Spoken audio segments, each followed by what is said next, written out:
अस्सलाम वालेकुम aspirants, hope you guys are doing well. आज हमारे पास पीएमएस ऑफिसर मौजूद हैं और इन्होंने रिसेंटली क्वालिफाई किया है PMS and now he is going to be serving as a PMS officer. Sir कैसे हैं आप? हाँ मैडम, शुक्र है, अल्लाह का, मैं बिल्कुल ठीक हूँ। सर काइंडली ये बताइएगा, सबसे पहला सवाल तो मेरा यही है, why did you choose civil services? अच्छा, ये इसका जवाब भी बड़ा मज़े का है। सिविल सर्विसेज वैसे तो आपको पता है कि एक ऐसी जॉब है जो कि आपको एग्जेक्टिव ब्यूरोक्रेसी के अंदर एंट्रेंस देती है, और मेरे वालिद साहब खुद सर्विस में हैं। एक तो ये रीज़न था, और तीसरा रीज़न ये था कि कुछ लोग ये कहते थे कि ये कुछ नहीं कर पाएगा, तो उनके लिए भी आंसर था कि जो कुछ नहीं कर पाते वो ऐसा कुछ करते हैं जो सब लोग नहीं कर पाते। So that was one reason कि मुझे लगा कि कुछ ऐसा करना चाहिए कि अब वो सारे हम पर लगे हुए जो सेकंड ईयर में फ़ेल होने वाले जो दाग थे उनको उतारा जाए, और लोग फिर इस चीज़ को मानें कि यार नहीं, आप अपनी लाइफ के किसी भी पार्ट में कुछ भी अचीव कर सकते हैं। और मैं हर उस बंदे के लिए एक स्टोरी बनना चाहता था जिसको लोग कहते हैं कि भाई तू कुछ नहीं कर पाएगा, तू 10th में फेल हो गया, सेकंड ईयर में फेल हो गया, तेरा सीजीपीए कम है। तो सो चलिए इसकी आप कहानी बताएं ज़रा, ये 12th फेल से एकदम से इतना बड़ा आपने जंप मारा और पीएमएस ऑफिसर बन गए माशाल्लाह। तो इसकी क्या स्टोरी है, क्या स्ट्रगल थी इसके पीछे? मैडम, मैं ना जिस दिन हमारा सेकंड ईयर का रिजल्ट आता है ना, तो मैं अपना रिजल्ट देखता हूँ और सोचता हूँ कि इस रिजल्ट को अपने घर वालों को कैसे बताऊंगा। ठीक है। घर वाले पूछते रहते हैं कि रिजल्ट आया नहीं, 1 घंटा उनको बोलता रहता हूँ कि अभी नहीं आया, अभी नहीं आया। मेरे रिलेटिव फ़ोन करके बताते हैं रिजल्ट तो अनाउंस हो चुका है। तो फिर मैं उनको बताता हूँ कि जो है वो मेरी 2 सब्जेक्ट्स में जो है वो सप्लीज़ आ गई हैं, I failed in second year, it was chemistry and mathematics. घर वाले टूट गए, रिश्तेदारों ने बातें की, बड़ा बच्चा है, कुछ नहीं कर पाएगा, इतने पैसे इसके बाप ने लगा दिए और लगाता चला जा रहा है। तो दुःख भी हुआ, रोता भी रहा, और खुद को यही बताया कि कोई बात नहीं, कुछ ना कुछ कर ही लेंगे।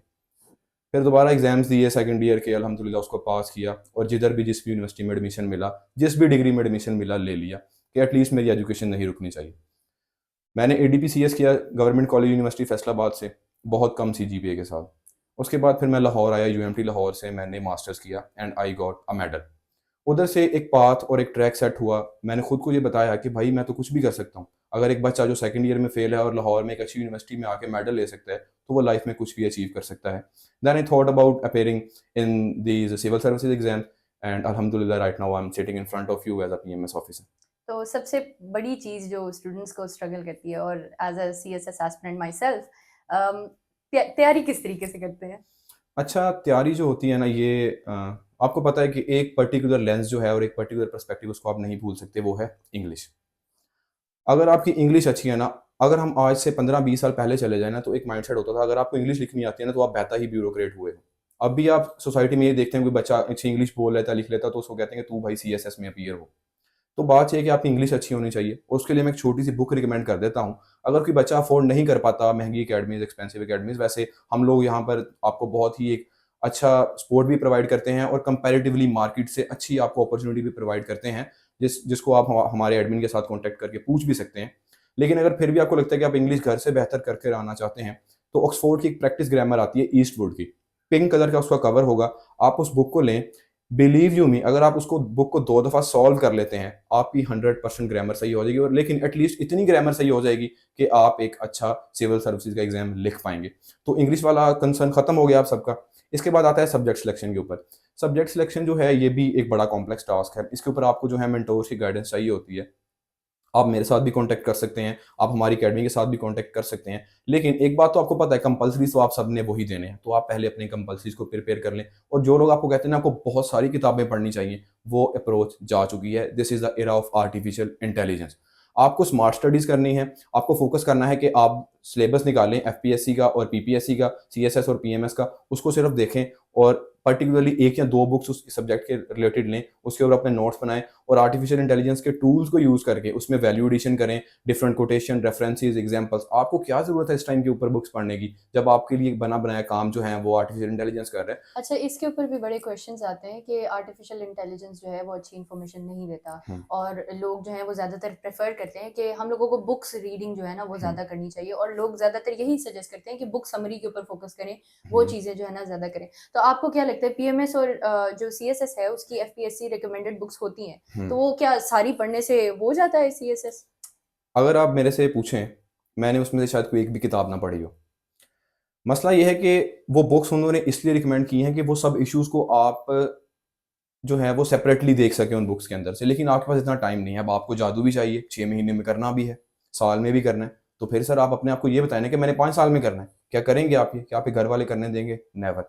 तो आपको स्मार्ट चीज़ें करनी है। अब एक और मज़ेदार की बात, artificial intelligence particularly chat GPT की बात कर लेते हैं। आप एक काम करें, अभी गूगल पर खोल के देखेंगे कितनी ज़्यादा बुक्स के साथ उसको ट्रेन किया गया। क्या एक ह्यूमन के लिए पॉसिबल है इतनी किताबें पढ़ना? वो सारा उसी बुक्स से ट्रेन किया गया है, उनके नॉलेज से ट्रेन किया गया है। और अगर आप अफोर्ड कर सकते हैं तो उसका 1500 का एक पेड पैकेज आता है मंथली। वो आपके लिए मैजिक की तरह काम करेगा। और बहुत सारे लोग कहते हैं कि वो गलत इन्फॉर्मेशन देता है। आप मुझे बताएं, अगर मैं चैट जीपीटी को कहता हूँ कि what are the educational issues of Pakistan, तो क्या वो ये बताएगा कि डोनाल्ड ट्रंप मर चुका है? नो, वो वही एजुकेशनल इश्यूज बताएगा जो कि एक्चुअली हैं। तो कंटेंट एरर कहाँ पे आता है? फिगर्स के अंदर। ऑब्वियसली वो आप अगर इकोनॉमिक सर्वे पाकिस्तान का पढ़ेंगे तो डिफरेंट होगा, अगर आप मार्गला हिल्स का रिपोर्ट पढ़ेंगे तो उस पर भी डिफरेंट होगा। तो फिगर्स तो आपकी जो है वो हर चीज में डिफरेंट होंगी। बेसिक चीज होती है आर्गुमेंटेशन। आर्गुमेंट्स आपको आर्टिफिशियल इंटेलिजेंस बहुत अच्छे देता है। तो फिगर्स कितना रोल प्ले करते हैं एग्जामिनेशन के अंदर? फिगर्स जो हैं वो बहुत इंपॉर्टेंट होते हैं। फिगर्स के बगैर आपका एग्जाम नहीं बनता। फिगर्स को हम ऐसे देख लेते हैं कि नंबर्स नहीं, मैं पर्टिकुलरली रेफरेंसिंग के बारे में बात कर रहा हूँ। फिगर्स ये होते हैं कि अगर कोई ऐसा क्वेश्चन इकोनॉमी के ऊपर आ जाता है पाकिस्तान की, तो आपको ऑब्वियसली उसमें बताना है कि जीडीपी क्या है, आपके इन्फ्लेशन रेट क्या है, आपके पॉवर्टी कितनी है, आपके अनएम्प्लॉयमेंट कितनी है। तो ये तो आपको पता है, ये जी अक्सर डिस्टॉर्टेड होते हैं और ये मतलब हर जगह से आप देखेंगे तो डिफरेंट ही आपको मिलेंगे। जी सो इसकी ऑथेंटिक सोर्सेज हम लोग फिर कहाँ से ढूंढेंगे? इसकी सबसे ऑथेंटिक सोर्स जो है वो है पाकिस्तान का इकोनॉमिक सर्वे। आपको किसी एकेडमी के पम्फलेट के ऊपर जो है वो नहीं यकीन करना, आपको किसी रिसर्च पेपर के ऊपर यकीन नहीं करना। आपने इंटरनेट से economic survey of Pakistan recent जो है उसको डाउनलोड करना है, उसकी पीडीएफ बना लेनी है, उसके नोट्स बना लेने हैं। और आपने हमेशा एक वर्ड अप्रॉक्सीमेटली हर फिगर के साथ जरूर यूज करना है, ताकि वो कोई ऊपर नीचे हो भी तो एग्जामिनर उसको थोड़ा कंप्रोमाइज कर लेता है। ऑलराइट, अब लास्ट क्वेश्चन मेरा ये होगा कि रिटन प्रैक्टिस जो है वो कितनी ज़्यादा मैटर करती है सीएसएस में भी और पीएमएस के अंदर भी? मैडम मुझे तो लगता है कि ये क्वेश्चन करना ही फ्लॉड है। हम्म। क्योंकि अगर आप रिटन प्रैक्टिस कर ही नहीं रहे, अगर आप किसी से जाके ये पूछते हैं कि रिटन प्रैक्टिस मैटर करती है नहीं करती, सर आपने 12 पेपर लिखने हैं 6 दिन के अंदर। पीपीएससी का तो अभी भी ये पैटर्न है, पीएमएस का फॉर्चुनेटली जो है वो एफपीएससी ने चेंज कर दिया है। अब जो है वो कंपलसरी देखेंगे होते हैं, but still you have to write. ऐसा तो नहीं है ना आपने नहीं लिखना। फॉर एग्जाम्पल ऑन एवरेज एक बच्चा 7 पेजेस लिखता है एक क्वेश्चन के। You have to solve 4 question in a paper. 4 multiply by 7, you know that 28 pages. ठीक है, अब वो 28 पेजेस एक क्वेश्चन एक पेपर में आपने लिखने हैं और आपने 12 पेपर देने हैं। इमेजिन अगर आपकी रिटन प्रैक्टिस नहीं है तो आप कैसे लिख पाएंगे? और मैं आपको 7 लेंथ बहुत एवरेज लेंथ बता रहा हूँ। आपके कंपैरिजन में ऐसे लोग भी हैं जो कि आंखें बंद करके 10 से 11 पेजेस लिख रहे हैं एग्जाम्स के अंदर, और वो लोग हैं जो रिगरसली रिटन प्रैक्टिस कर रहे हैं।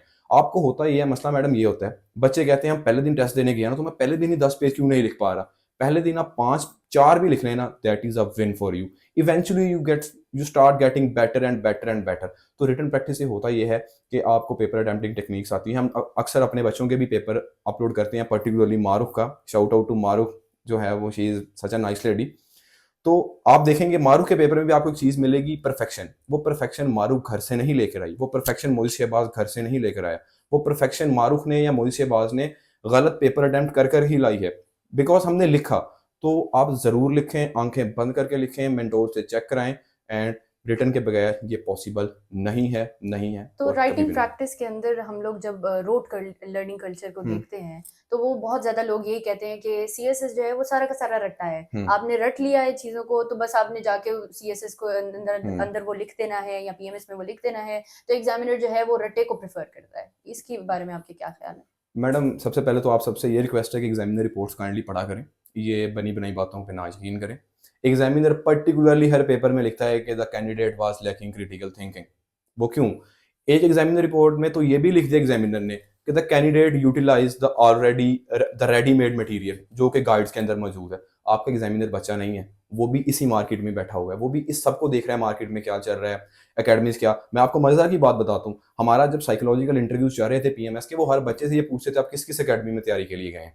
ये सब कमीशन को भी पता है, आप लोग जो तैयारी कर रहे हैं अकेडमीज के अंदर। तो आपको ये चीज याद रखनी है कि क्रिटिकल एनालिसिस और क्रिटिकल थिंकिंग के बगैर नॉट जस्ट सीएसएस पीएमएस, आप इस सोसाइटी में ही सर्वाइव नहीं कर सकते। मैं आपको फ्रांसिस बेकन की फिलॉसफी का थोड़ा सा कोटेशन दे देता हूँ। वो कहते हैं कि हमारे माइंड के अंदर डिफरेंट बाइसेस बने होते हैं जिसको वो आइडल्स कहते हैं। वो आइडल्स आपको आउट ऑफ द बॉक्स जाकर नहीं सोचने देते। उससे होता यह है कि हम बाइस्ड ही सोचते रहते हैं और बाइस्ड ही लिखते हैं। तो अच्छी राइटिंग के लिए अच्छी रीडिंग जरूरी है। अच्छा पढ़ेंगे, अच्छा लिखेंगे, अच्छा लिखेंगे, अच्छी एलोकेशन लेंगे, तो this is the trick and this is the only way. इस पूरी जर्नी में कोई छोटा रास्ता नहीं है।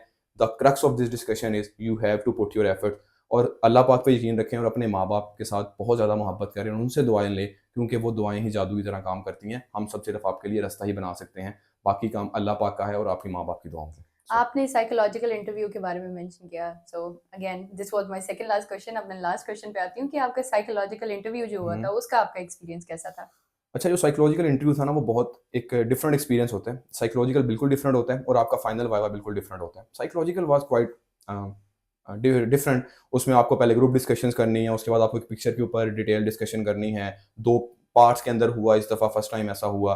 तो ये सब चीज़ें जो है ये बड़ी इंपॉर्टेंट होती है। साइकोलॉजिकल ने बड़ा रोल प्ले किया। मैं आपको अगर फिगर बताऊँ आप बिल्कुल हैरान हो जाएँगे कि 390 लोगों ने रिटन पास किया था पीएमएस का और उसमें से 250 पीपल फेल्ड इंटरव्यू और उसमें मेजॉरिटी वो थे जो साइकोलॉजिकल में फ्लंक किए और फंबल हुए। तो साइकोलॉजिकल इंपॉर्टेंट होता है। आप अब इस बारे में ना सोचें, आप लोग रिटन के बारे में सोचें। जब लोग इंशाल्लाह आपकी इंटरव्यू की तैयारी आएगी, हम सब लोग यहाँ पर अवेलेबल हैं।